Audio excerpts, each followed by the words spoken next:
আজকে আমাদের অবস্থা কি? এই দুই জায়গায়, ওয়াদা এবং আমানত, এই দুইটা জায়গায় ব্যাপকভাবে আমরা একজন আরেকজনের প্রতি বিশ্বাস হারিয়ে ফেলেছি। কাউকে একটা কথা বলেও বিশ্বাস পাই না, কাউকে কিছু দিয়েও বিশ্বাস পাই না, একটু ক্যাশিয়ারের দায়িত্ব দিয়ে তাও বিশ্বাস পাই না টাকাটা ঠিকঠাক থাকবে কিনা। কেন? বিশ্বাসটা নষ্ট হয়ে গেছে। আমানতের সমস্যা, আমানতদারিতা তার আছে কিনা, তার মধ্যে ওয়াদা রক্ষা করার ক্ষমতা আছে কিনা, সন্দেহ ঢুকে গেছে আমাদের মধ্যে। অথচ সকল মুমিনের অন্যতম বৈশিষ্ট্য সূরাতুল মুমিনুন ৮ নম্বরে আল্লাহ সুবহানাহু ওয়া তাআলা বলছেন, ওয়াল্লাযীনা হুম লিআমানাতিহিম ওয়া আহদিহিম রাউন, আর যারা নিজেদের আমানত ও ওয়াদা রক্ষা করে, এটা হলো সফল মুমিনের বৈশিষ্ট্য। কি রক্ষা করে? আমানত রক্ষা করে, ওয়াদা রক্ষা করে। আমরা টাকা পয়সাকে আমানত মনে করলেও কথাবার্তাকে আমানত মনে করি না।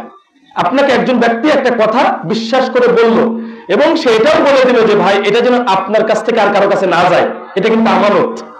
এটা কি আমানত? আপনি অন্যকে বলে দিলেন মানে খেয়ানত হয়ে গেল। আজকে ওয়াদার কি অবস্থা? আমরা প্রতিনিয়ত ওয়াদা ভঙ্গ করছি।